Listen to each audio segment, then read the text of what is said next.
जो कि 12वीं कक्षा की पुस्तक है, उसका पहला पाठ सिल्वर वेडिंग पढ़ेंगे, जिसके लेखक मनोहर श्याम जोशी हैं। इस पाठ में लेखक ने मुख्य नायक यशोधर पंत के 25वीं सालगिरह की, जो कि शादी का सालगिरह है, उसके बारे में बताया है। यशोधर पंत की 25वीं शादी की सालगिरह है। वो एक ऑफिस में सेक्शन ऑफिसर हैं गृह मंत्रालय में। यशोधर पंत का प्रतिदिन का ये नियम है कि वो ऑफिस के समय से जाना और ऑफिस का समय समाप्त होने पर ही आते हैं।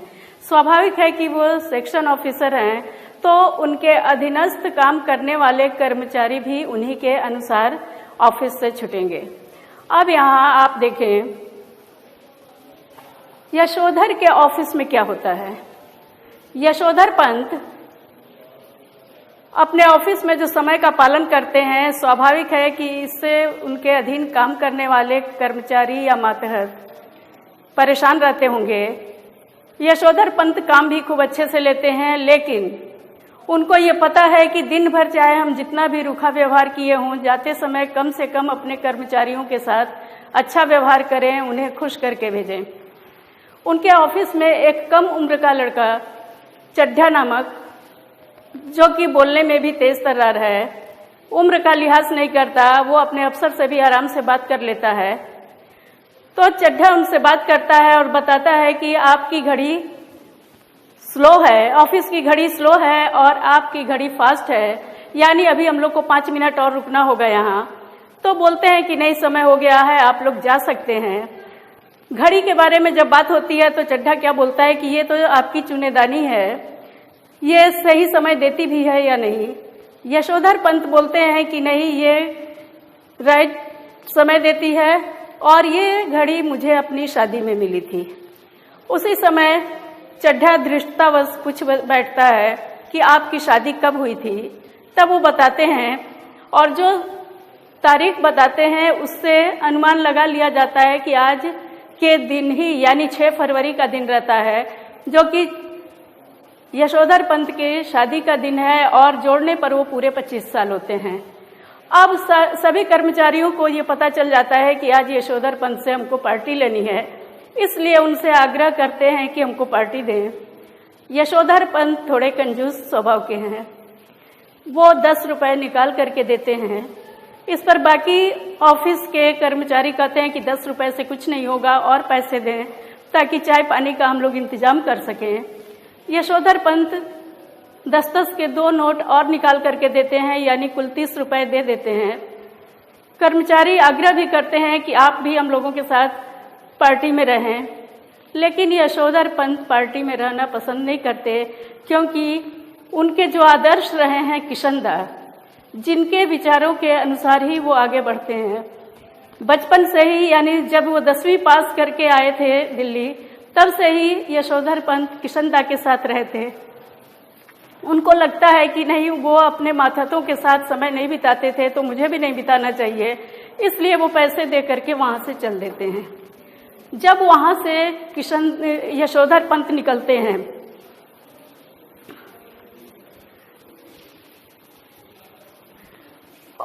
यशोधर पंत का दैनिक कार्यक्रम क्या है। यशोधर पंत ऑफिस से निकलने के बाद कभी भी सीधे घर नहीं जाते। क्यों? क्योंकि उनके आदर्श किशनदास भी ऑफिस से निकलने के बाद बिड़ला मंदिर जाते थे, और यशोधर पंत चूंकि उन्हीं के कार्यों का ही अनुसरण करते हैं, इसलिए वो भी ऑफिस से निकल करके बिड़ला मंदिर जाते हैं। बिड़ला मंदिर जा करके प्रवचन सुनते हैं, और प्रवचन सुनने के बाद जब वहां से उठते हैं तो पहाड़गंज जाते हैं, और पहाड़गंज जाने के बाद वहां से सब्जी वगैरह ले करके अपने घर लौटते हैं। तो किशनदास के सारे काम यशोधर पंत आराम से करते हैं। जब सब्जी लेकर के, जिस दिन उनकी शादी की 25वीं सालगिरह रहती है, सब्जी लेकर के घर जाते हैं, क्या पाते हैं कि जैसे ही वो किशनदास के उस घर के पास से गुजरते हैं जहां किशनदास अपने रिटायरमेंट के पहले रहते थे, पाते हैं कि उस मकान को तोड़ करके वहां बहुमंजिला इमारत बनाया जा रहा है, जो कि यशोधर पंत को बिल्कुल पसंद नहीं और वो खुद नहीं चाहते कि बड़े बड़े मकानों में रहा जाए। उनके पद के अनुसार उनको बड़े बड़े मकान मिलते हैं, लेकिन उसमें जाना वो पसंद नहीं करते। यहाँ तक कि उनको अच्छे अच्छे क्वार्टर मिल भी रहे हैं, लेकिन वो सीधे इनकार कर देते हैं, क्योंकि उनकी यादें किशनदा से जुड़ी हैं और किशनदा वहीं रहते थे। यशोधर पंत क्या देखते हैं कि उनके घर के बाहर भीड़ लगी हुई है, कार खड़ी है, स्कूटर मोटरसाइकिल खड़े हैं। उनका बड़ा बेटा कार में बैठे हुए किसी व्यक्ति से बात कर रहा है। दूर से देखते हैं कि घर तो उन्हीं का है, लेकिन वहां पर उनकी बरामदे में उनकी पत्नी और बेटी दोनों मेम साहबों को विदा कर रही हैं। बेटी जीन्स और टॉप पहने है बिना बाह के, पत्नी भी सज धज करके खड़ी हैं। ये सब चीजें देख करके यशोधर पंत को ताज्जुब होता है कि ये सब क्या है, आज क्यों मेरे घर के बाहर भीड़ लगी हुई है। लेकिन वो सीधे अपने घर के अंदर प्रवेश कर जाते हैं।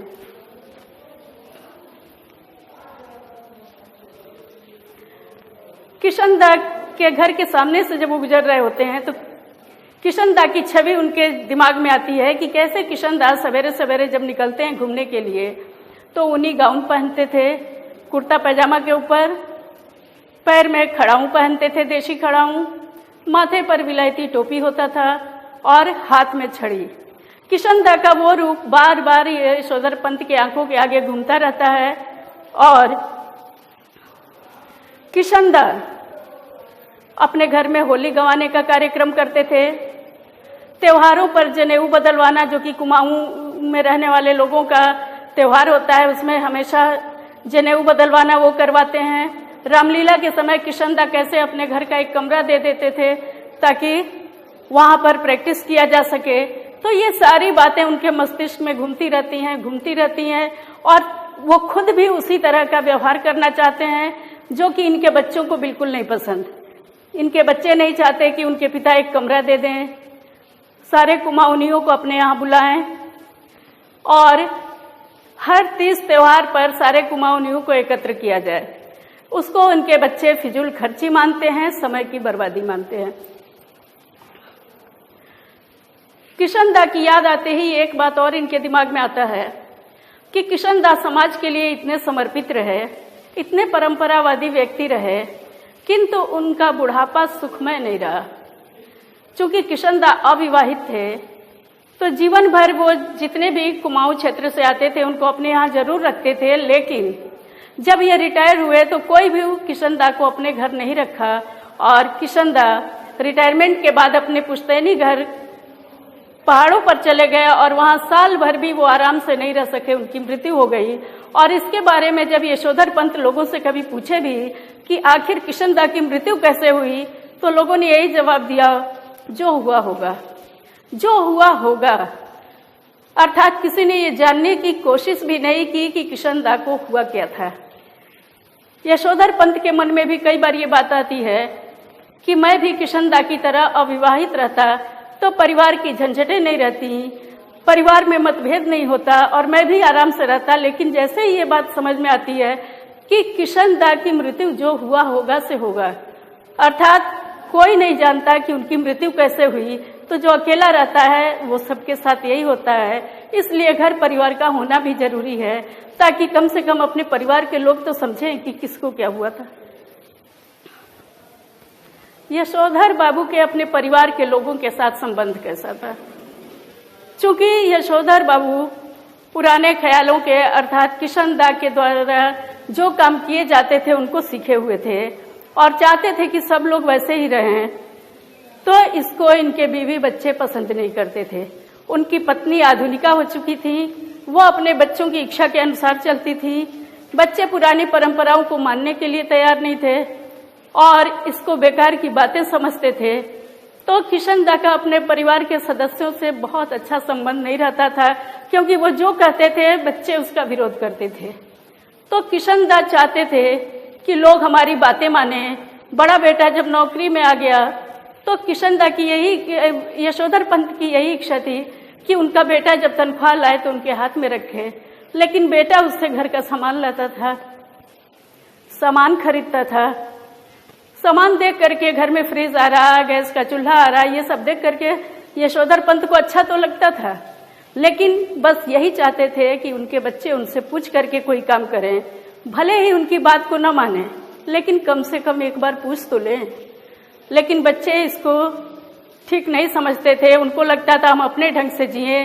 आजकल के लोग जो एक दूसरे से नाता रिश्ता नहीं निभाना चाहते, हम भी उनसे दूर रहें, क्योंकि पारिवारिक झंझटों में फंस करके, परंपराओं में फंस करके हम तरक्की नहीं कर सकते। इसलिए वो चाहते हैं कि हम लोग अपनी मर्जी से काम करें, और किशन दा की बस यही इच्छा है, कम से कम एक बार पूछ तो लें।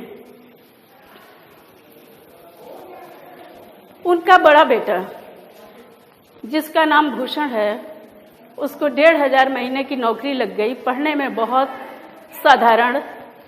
यशोधर पंत को यह भी अच्छा नहीं लगता कि आज रिटायरमेंट के समय हमको 1500 मिलता है, और इतना कम पढ़ा लिखा साधारण सा लड़का जिसको कि 1500 की नौकरी मिल गई, तो ये भी यशोधर पंत को असाधारण लगता है कि इसको इतना पैसा नहीं मिलना चाहिए। दूसरा बेटा उनका जो कि एलाइड सर्विसेज में आ गया था, लेकिन उसने ज्वाइन नहीं किया, ये भी उनको पसंद नहीं। वो चाहते थे कि उनका बेटा नौकरी ज्वाइन कर ले, और उनकी बेटी जो कि अमेरिका जाकर के डॉक्टरी की पढ़ाई करना चाहती थी, और भी यशोधर पंत चाहते थे कि उनकी बेटी की शादी हो जाए, तो बेटी इनकार कर देती थी कि नहीं, मुझे शादी नहीं करनी है अभी। तो ये सब बातें भी उनको अच्छी नहीं लगती थी। यशोधर पंत किशन दा के बारे में ये सोचते हैं कि किशन दा जब तक नौकरी किए, उन्होंने मकान बनवाने का कोई झंझट नहीं पाला, क्योंकि वो कहते थे कि मूर्ख लोग घर बनवाते हैं और सयाने लोग उसमें रहते हैं। यही सोच करके वो घर नहीं बनवाए, लेकिन उनके बच्चे चाहते थे कि वो भी अपना एक घर बनवा लें, और यशोधर पंत की सोच थी कि नहीं, जैसा किशन दा कहते थे वही सही है, यानी जब तक सरकारी नौकरी तब तक सरकारी क्वार्टर, और रिटायरमेंट के बाद अपना पुश्तैनी मकान। तो इस तरह से बच्चों से उनके विचार पूरी तरह से अलग थे, कहीं भी सामंजस्य नहीं बैठ रहा था, और इसके चलते परिवार के लोगों से उनके संबंध बहुत अच्छे नहीं थे, यानी बहुत ही कम बोलचाल होती थी। आज मंदिर में जब ऑफिस से छूटने के बाद यशोधर पंत पहुंचे, मंदिर में प्रवचन में उनका बिल्कुल मन नहीं लग रहा था। ऐसे ही बैठे बैठे वो सोचते हैं कि किशन दा भी तो प्रतिदिन आते थे बिरला मंदिर, मैं भी आता हूँ, मन हमको लगाना चाहिए, क्योंकि आसक्ति त्याग करके अब धर्म की ओर बढ़ना चाहिए, पूरा जीवन इसी में समर्पित कर देना चाहिए। लेकिन मन बार बार उनका भटक जा रहा था, अपने घर परिवार की ओर चला जा रहा था, बच्चों की बातें उनके दिमाग में आ रही थी। उसी समय प्रवचन सुनते सुनते एक शब्द आता है, जनार्दन। जनार्दन शब्द जैसे ही वो सुनते हैं, उनके दिमाग में अपने जीजा जनार्दन जोशी की याद आ जाती है, जो कि बीमार है। अब वो सोचते हैं कि वहां भी जाना चाहिए, उनसे मिलना चाहिए, उनकी तबीयत ठीक नहीं है। फिर तुरंत ये बात दिमाग में आ जाती है कि जैसे ही ये बात अपने घर में उठाएंगे, उनके बच्चों को ये बात पसंद नहीं आएगी, क्योंकि वो कहेंगे ये फिजूल खर्ची है, इसमें अपने पैसे की बर्बादी है, क्योंकि कौन ऐसा नाते रिश्तेदार है जो कि बार बार आपकी खबर लेता है। तो अब जनार्दन जोशी उनके दिमाग में घूम रहे हैं। किसी तरह वहां से निकल करके वो सब्जी लेने जाते हैं, और सब्जी लेकर के अपने घर लौटते हैं। पति पत्नी में क्या मतभेद है? उनकी पत्नी का कहना है कि जब वो विवाह होकर के आई थी, तो उस समय संयुक्त परिवार था, और संयुक्त परिवार में उनके ताऊ और ताई के ही विचारों से सबको चलना होता था। अर्थात यशोधर पंत ने कभी भी अपनी पत्नी की ओर ध्यान नहीं दिया कि उनकी जरूरतें क्या हैं, वो क्या चाहती हैं, बल्कि ताऊ और ताई के हिसाब से ही जीना पड़ता था। तो यहाँ पत्नी के विचार भी नहीं मिलते थे। दूसरी चीज, पत्नी चाहती थी वो आधुनिका बन करके रहें, सज धज करके रहें, बालों को रंग करके रहें। यशोधर पंत इसको पसंद नहीं करते थे, और इसके लिए भी वो कमेंट करते रहते थे कि क्या कमेंट की भैया, इसके लिए वो कमेंट करते रहते थे कि बूढ़े मुंह मुहा से लोग करें तमाशे, या और भी बहुत सारी बातें करते थे जो उनके पत्नी को पसंद नहीं आता था, और वो चाहती थी कि बच्चे अगर हमारे इसी में खुश हैं तो हम बच्चों के हिसाब से जी लें। उनकी पत्नी और भी क्या कहती थी कि ये यशोधर पंत जानते क्या हैं? वो तो वही जानते हैं जो किशनदास, जो कि अविवाहित रहे, अपने गांव वालों से सुने थे, वही चीजों को वो पालन करते रहे और यशोधर पंत उसी राह पर चल रहा है। तो वो चाहती हैं कि वो नई बातों को सीखें, जानें, लेकिन वो इसको नहीं मानते। और दूसरी बात उनकी पत्नी क्या बोलती हैं कि जब ये छोटे थे, माता की मृत्यु के बाद ये अपनी बुआ के पास चले गए, और बुआ का परिवार भी कोई बहुत बड़ा नहीं था, कि बुआ भी बहुत सारे नियमों का पालन करती, बहुत सारी बातें जानती, तो वो बुआ जो भी करती गई यशोधर पंत उसको भी सीखे। तो दो लोगों से इन्होंने सीखा। दूसरी चीज, यशोधर पंत जब से नौकरी करना शुरू किए, हर महीने अपनी बुआ को कुछ पैसे भेजते थे। इस बात का भी उनके बच्चे और पत्नी विरोध करते थे, क्योंकि हर जगह उनको फिजूल खर्ची दिखाई देती थी। खैर, अपना काम ये करते गए, लेकिन एक बार पैसे की कमी की वजह से जब बड़े बेटे से बोले कि कुछ पैसे दे दो कि तुम्हारी बुआ को पैसे भेजे जाए, तो बेटे ने साफ मना कर दिया, और ये बात भी यशोधर पंत को पसंद नहीं आई। यशोधर पंत की इच्छा क्या थी? यशोधर पंत चाहते थे कि समाज के लोग उनको सम्मानित बुजुर्ग का दर्जा दें, और ये भी चाहते थे कि जैसे किशनदास सारे त्योहारों का आयोजन अपने घर में करवाते थे, ये करवाएं, इनके बच्चे उसमें साथ दें, लेकिन कोई भी इनका साथ देने के लिए तैयार नहीं था। यशोधर पंत और भी बहुत सारी चीजें किशनदास के बताए हुए अनुसार करना चाहते थे, लेकिन परिवार में हर जगह विरोध होता था। परिवार से इनकी बातें किस तरह हुई जब ये ऑफिस से लौट करके आए, क्योंकि रास्ते में तो इन्होंने बहुत कुछ देखा, मकान का टूटते हुए, वहां पर नई इमारतें बनते हुए, ये सब देखते देखते जब घर आए, देख रहे हैं बहुत सारे मेहमान हैं, इनको ये सब भी अच्छा नहीं लगा। ये जब बच्चे इनके बोलते हैं कि आज आपका सिल्वर वेडिंग था, आप इतना देर क्यों लगाए आज ऑफिस में, आज तो आपको समय पर आना चाहिए था। यशोधर पंत कहते हैं कि मुझे तो पता ही नहीं था, ये बातें तुम लोगों को सुबह ही बतानी चाहिए थी, तब मुझे पता चलता। वैसे भी मैं इसको अंग्रेजों का चोंचला समझता हूँ, मुझे ये सब चीजें पसंद नहीं, हमारे भारतीय परंपरा में ये सारे नियम नहीं है कि सिल्वर वेडिंग मनाई जाए। और बेटे से पूछते भी हैं कि आखिर ये सब परंपरा कब से हमारे यहाँ शुरू हो गई, तो उनका एक भांजा क्या जवाब देता है कि जब से तुम्हारे बेटे की 1500 की नौकरी लगी है, तब से ये सारी परंपराएं हो रही हैं। यशोधर पंत देखते हैं, जब कहा जाता है कि आप केक काटिए, यशोधर पंत ना नुकर करते करते भी केक काटने के लिए खड़े हो जाते हैं, केक काट भी देते हैं। पत्नी तो उनका बढ़ चढ़ करके हिस्सा ले रही है, क्योंकि बच्चों की ये इच्छा है और बच्चों की इच्छा वो पूरी कर रही हैं। लेकिन केक काटने के बाद जब इनसे कहा जाता है कि आप केक खाएं, यशोधर पंत साफ मना कर देते हैं, क्योंकि उनको नहीं पसंद है कि वो केक खाएं, उसमें अंडा पड़ा हुआ है। तो इसका एक बहाना करके वो वहां से निकलना चाहते हैं, और फिर बहाना क्या करते हैं कि मुझे अभी पूजा करना है, संध्या करना है, इसलिए वो पूजा के कमरे में चले जाते हैं। पूजा के कमरे में बैठे हुए वो अपने मन में बार बार ये सोचते हैं कि आज मेरा बेटा जो इतना कूद रहा है, जिससे मैं इतना परेशान रहता हूं इनके विचारों से, क्या मैं भी किशनदास की तरह रहता, कुंवारा रहता, तो ये सारी चीजें तो देखने को नहीं मिलती। आंख बंद कर लेते हैं। आंख बंद करके भी जब वो ध्यान लगाना चाहते हैं, सामने किशनदास की मूर्ति आ जाती है। पूछते हैं किशनदास से कि ये भूषण आज इतना कूद क्यों रहा है। लगता है कि उधर से किशनदास उनको जवाब दे रहे हैं कि हाँ, आज भूषण जरूर कूद रहा है, लेकिन एक दिन आएगा कि बुढ़ापे में वो भी तुम्हारी तरह ही परेशान रहेगा, उसके बच्चे भी वही करेंगे जो आज वो कर रहा है, यानी जो बात तुमको बुरी लग रही है कल को भूषण को बुरी लगेगी। तो बार बार आग्रह करते हैं किशनदास से, आंख बंद किए हुए ही, कि मेरा मार्गदर्शन करें, मुझे रास्ता बताएं कि मेरे बच्चे क्यों इस तरह कर रहे हैं, या हम लोगों के संबंध क्यों अच्छे नहीं बन रहे। अभी नहीं। उनकी पत्नी बेटी सब बार बार जा करके देखते हैं कि उनकी पूजा समाप्त हुई या नहीं, और वो जानबूझ करके पूजा में देर लगा रहे हैं ताकि जो मेहमान अभी बचे हुए हैं वो चले जाए तब उतरे।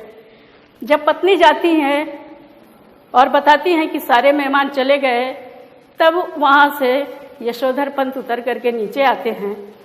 अब नीचे उसी कपड़े में पूजा के लिए जो गमछा पहने हैं वही पहन करके उतर आते हैं। उनकी बेटी को अच्छा नहीं लगता कि क्या आप इस तरह के कपड़े पहने हुए हैं। वो बोलते हैं मुझे तो इसी में अच्छा लगता है, मुझे जिसमें अच्छा लगेगा मैं वही पहनूंगा, तुम क्यों जींस और टॉप में रहती हो?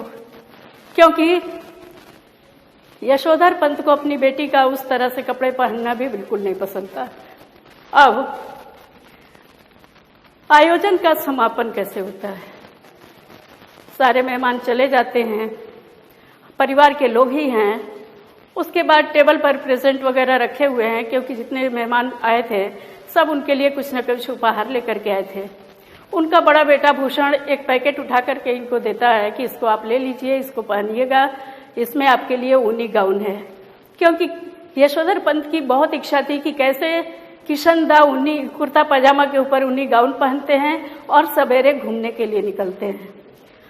और साथ में क्या बेटा बोलता है कि जब आप सवेरे दूध लेने जाइएगा उस समय आप ऊनी गाउन पहन करके जाइएगा ताकि आपको ठंड न लगे, और आप फटा हुआ जो पुलोवर पहन करके जाते हैं वो अच्छा नहीं लगता। बेटी कुर्ता पजामा ला करके देती है कि कुर्ता पजामा के ऊपर आप ऊनी गाउन पहनिएगा। यशोधर पंत सोचते हैं कि काश मेरा बेटा ये कहता कि अब आप दूध लेने नहीं जाइए, दूध लेने मैं जाऊंगा, सब्जी मैं लाऊंगा, डिस्पेंसरी से दवाएं मैं लाऊंगा। तो ये कोई भी बात न करके सीधा कहता है कि ये पहन करके दूध लेने आप जाइए।